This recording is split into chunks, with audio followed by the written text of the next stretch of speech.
باز به نام او شهروند پاویسکا روان کردن میگیرند. آیا این جنایت حساب میخوره یا اینکه نه؟ در همین وضعیتی که عینی حال قرار دارن الکی بلیط ها قریب تمام شدگیان. کسایی که میخوان بلیط بخرن شرکت شفا فارما برای شما داروهای بی‌ضرر و فایده آور را توصیه میدهد. میناکسیدیل برای زیاد کردن ریش و موی سر، اپیمدیوم پاستا برای زیاد کردن قوه مرد، اینچنین داروها برای سنگ و نمک گرده را نست کردن و داروها برای فربه یا خراب کردن و اینچنین داروها برای نست کردن پروستاتیت. حتما از نام کانال ما مراجعت کنید، تخفیف کرده می شود. رقم ها در روی اکران. ассалому алайкум ба ҳама тамошобинони барномаҳои канали Юрист Тиҷей. умедвор ҳастам ки тансиҳат ва хонавобод ҳастен. тамошобинони азиз, ҳатман дар канал обуна бишен. ҳамарӯза хабарҳои нава аз канали мо дастрас карда метонед. бисёри тамошобинони канали мо саволҳо пешниҳод кардагӣ ҳастанд ки оё қонуни мобилизатсия дар Федератсияи Россия ба таъхир андохта шуд ё ин ки не.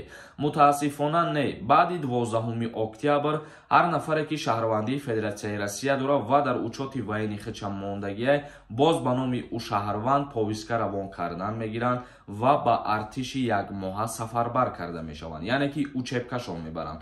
касое ки соҳиби шаҳрвандии Россия мебошанд дар учоти вайни мондагӣ нестанд хичона ё касое ки двойное гражданство доранд, ин шаҳрвандо озодона метавонанд ки аз Федератсияи Россия берун бибироянд. танҳо касое наметавонанд ки повискашон омадагиай офитсер запас мондагиян хичона ва шаҳрвандии Россияра доранд. дар ҳолати фирор кардан аз Федератсияи Россия ин гуна шаҳрвандон ба ҷавобгарии ҷиноятӣ кашида мешаванд. дар ҳаминҷа як чизи дигара гуфта мегзарам. чандин нафарҳои дигар як савола пешниҳод кардагӣ ҳастанд ки оё агар шаҳрвандони ҷумҳурии Тоҷикистон аз Федератсияи Россия ба Украина сафар кунанд барои кору фаъолият кардан, оё ин ҷиноят ҳисоб мехӯра ё ин ки не? дар ҳамин вазъияте ки айни ҳол қарор доранд, мутаассифона дар ҳамин мавзӯъ ман ягон информатсияи аниқ наёфтам ки ба саволтон ҷавоб бигардонам.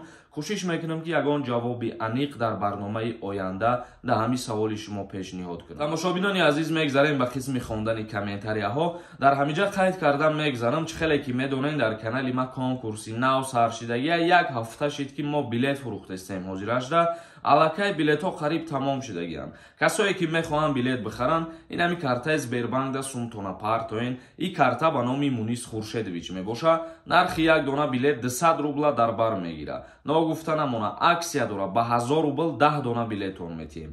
касое ки аз ҳамада бисёр билет мехаранд, рӯзи финал дар прямой эфир призои иловагишон метиҳем. финал наздик омадагиай. ҳамагӣ 21 дона призай. якта iPhone 12 Pro Max, 20 конверти 2000 сомона. чектона метонед ки дар ин ҳами рақамҳо дар WhatsApp роӣ кунед. билети шуморо роӣ мекунем. ҳатман бахтона бисанҷен. финал қариб омадагиай. одинаев нависондай: ассалому алайкум ака, мара патентам 15 декабрда буд мешава. ман 9 октябр граница гузаштам. бояд ма ба ФМС рафта патент супорам. граница гузаштагӣ бошӣ, аллакай аз сари нав метавонӣ ки патенти нав бикунӣ. вале то 15 декабра патентите боша. агар ки предоплата споридагӣ бошӣ пулша, метавонӣ ки ба ҳамон патент бигардӣ. А10 нависондай: акаи Сорбон, ма билети ҳарбӣ харидам. нигодни хизмат мебарам ё не? агар баранд куҷода муроҷиат кунем? мақсад маза нестай. дар ҳақиқат ки агар мазаите набошаву ягон бемор дошта бошӣ, дар ҳолате ки бурданат ба военкома даъватет кардан, метавонӣ ки ба военни прокуратура муроҷиат кунӣ. ё ки ба ҳолате ки тира мебаранд, мисол ай духтур мегзаронанд, дар ҳақиқат бемор бошӣ, тира ягон кас ба хизмат даъват намекунад дига, намебаранд. аҳлиддин нависондай: ассалому алайкум акаи Сорбон, ҳамин нархи танировкарам мегуфтӣ. Opel соли 1995 3900 сомон. Фазлиддин нависондай: ака салом, як савол. телефони кредит аэропортам меброяд? ҷавобша те ждат дорам ака.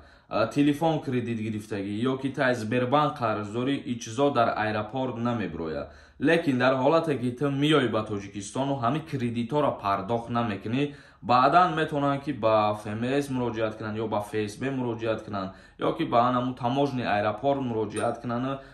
дар вақти сафар кардан мисол тира дастгир кунанд ё ки агар омадагӣ бошӣ ба Тоҷикистон, баъдан метавонанд ки запрет навиздат кунанд ба ҳамин хотири кредитот. видео монтаж нависондай: ассалому алайкум ака, квота дар кадом шаҳрҳои Русия дода мешавад? ҳозиражда амихе аниқ кардагӣ ҳастанд ки барои соли оянда 13500 квота ҷудо шудагиай, вале дар кадом шаҳрҳош гуфта шудагӣ нестай.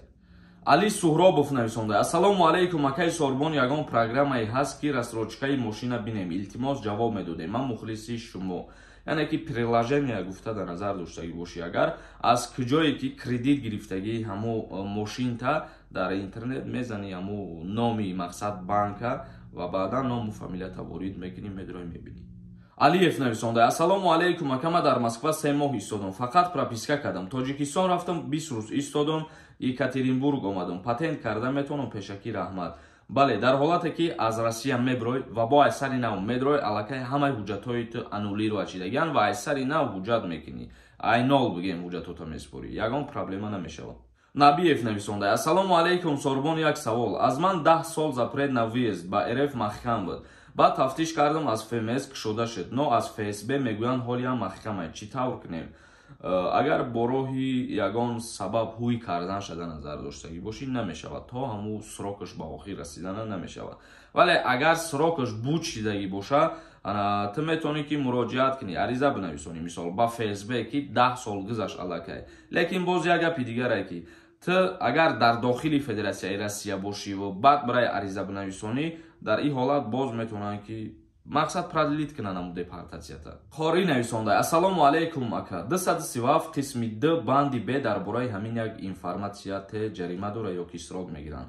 агар уголовни кодекси Тоҷикистон дар назар дошта бошӣ, кодекси ҷиноии ҷумҳурии Тоҷикистон моддаи 237 қисми Д банди Бш ҳамин мебошад ки бо маслиҳати пешакӣ аз ҷониби гурӯҳи мақсад бисёрнафара ҷанг мекунанд дар ягон ҷо ва ин қисме ки ту гуфтаестай аз 1000 то 2000 нишондиҳанда ҷарима дора ё ки то 5 сол аз озодӣ маҳрум мекунанд.